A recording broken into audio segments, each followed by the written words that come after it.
Setibanya di permukaan, karung berisi bebatuan mulai berdatangan satu persatu. Hasil menambang dibagi rata. Setiap orang mendapatkan jatahnya masing-masing untuk dibawa pulang. Setiap penambang akan mengolah emas di rumah masing-masing. Bahan hasil menambang dimasukkan ke dalam tabung berisi besi atau peluru pemecah batu. Mesin kemudian dibiarkan berputar seharian penuh.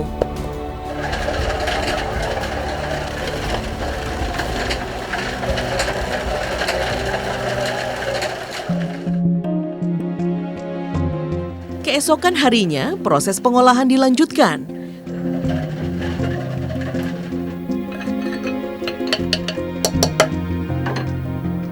Tanah dan batuan yang sudah hancur dicampur air raksa atau merkuri yang bertugas menangkap butiran emas.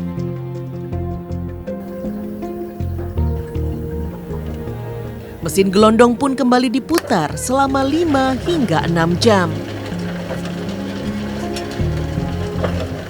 Usai digelondong, isi tabung lalu disaring manual untuk mengumpulkan kembali air raksa.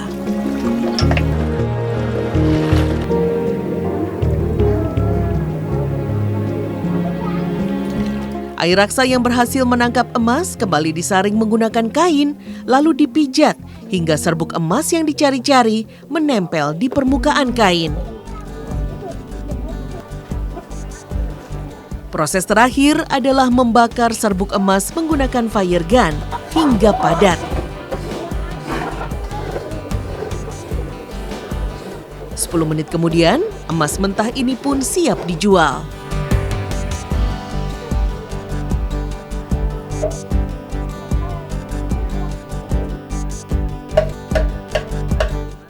Hasil kerja keras ini pun kami bawa ke rumah pengepul emas. Berat dan kadar emas akan menentukan harganya. Sayangnya, hasil pencarian Birun ternyata tidak sampai 1 gram. Ia pun hanya bisa mendapatkan Rp82.000 untuk mengganjar kerja kerasnya yang penuh resiko dan bahaya. Cuman kalau dari dulu sampai sekarang itu ada pengurangan nggak sih tanah yang dipakai sama warga? Iya, ada pengurangan. Ada pengurangan. Itu kenapa tuh, Kang? Soalnya tanah warga itu dibeli sama PT. Yang dekat tambang kemarin tuh udah dibeli separoh. Cuman ada 2 tempat lagi yang... Ada 2 tempat lagi. Menggali harta karun di perut bumi Nusantara memang tidak bisa menjamin kemakmuran. Proses pencarian emas yang begitu panjang dan melelahkan tidak serta-merta mendatangkan sejahtera, terutama bagi para pencarinya.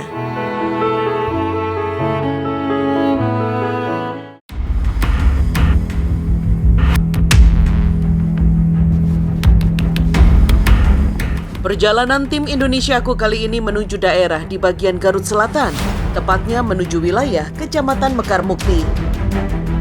Sejak tahun 2000 lalu, sebagian warga Desa Karangwangi, Kecamatan Mekar Mukti, Kabupaten Garut, menggantungkan hidupnya dari sarang burung seriti dan walet.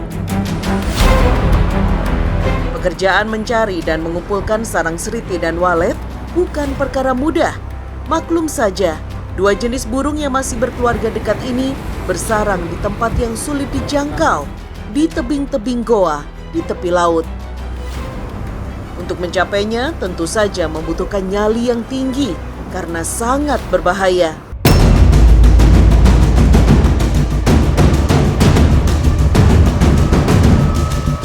Bersama Iskandar, Sunaria, dan Lopi, saya akan ikut memanen sarang seriti di sekitar pantai Karangtepas.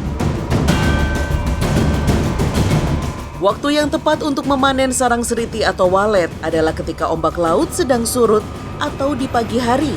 Kami harus bergerak cepat.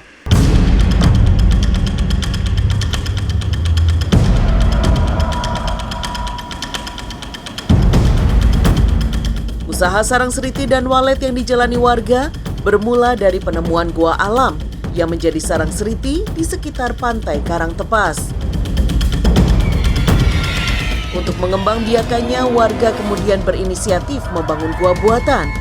Kurang lebih ada sekitar 100 goa yang dibuat warga. Sayangnya, kini hanya 5 goa saja yang aktif memproduksi sarang. Untuk sampai ke sarang seritinya kita harus menjalani tepian batu seperti ini ya. Belum lagi banyak yang berlumut karena kena air ombak dan licin. Jadi mesti hati-hati pegangan. Nah ini lubang sarangnya sedang dibuka semennya. Baru nanti kita masuk. Iskandar sudah hampir 15 tahun menggantungkan hidupnya dengan mengumpulkan sarang seriti, dibantu Sunaria dan Lopi. Iskandar beruntung, goa miliknya masih terus menghasilkan sarang, meski nilainya tidak lagi setinggi dulu. Nah ini dari lubang sarang seritinya keluar banyak air karena sudah lama ditutup kan, jadi kalau hujan itu akan masuk airnya. Nah begitu dibuka semuanya keluar. Udah aman Pak? Lubang goa tempat seriti bersarang tidak terlalu besar, hanya cukup untuk dimasuki 1 orang saja. Iskandar masuk terlebih dahulu untuk membantu saya. Ya, kaki dulu ya. Hanya dengan berpegangan pada tangga bambu, saya kemudian masuk ke dalam goa. Ini saya mau masuk dan harus miring posisinya. Habis itu langsung didorong.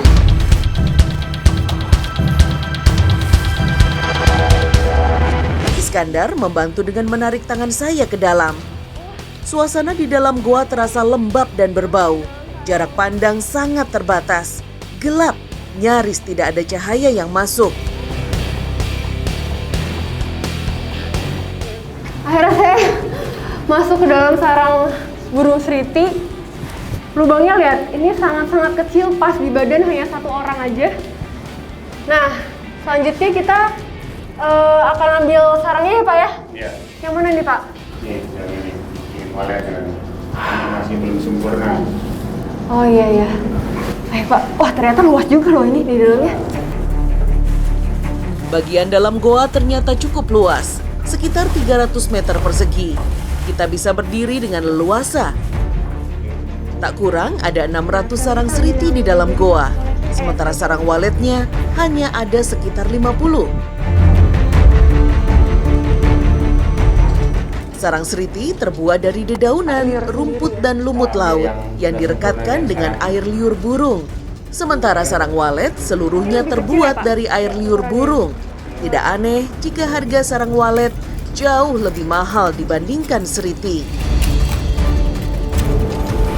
Nah ini panen sarang burung seritinya dilakukan setiap 2 bulan sekali. Ini nunggu apa Pak 2 bulan sekali itu?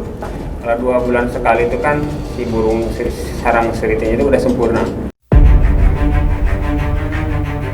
Dulu ketika banyak permintaan sarang seriti, harga per kilonya bisa mencapai Rp500.000.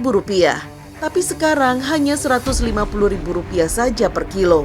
Sementara harga sarang walet tetap stabil, bahkan terus saja meningkat. Per kilo sarang walet kualitas super harganya bahkan bisa mencapai belasan juta rupiah. Sayangnya, untuk menambah jumlah burung walet membutuhkan waktu yang lama, tidak semudah yang dibayangkan. Satu persatu sarang seriti kami kumpulkan dengan berhati-hati. Jangan sampai mengganggu keberadaan burung seriti dan walet yang ada di dalam goa. Ternyata jumlahnya cukup banyak.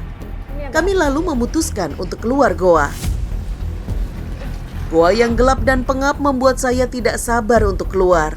Namun sepertinya jalan keluar lebih sulit dibandingkan ketika saya masuk tadi.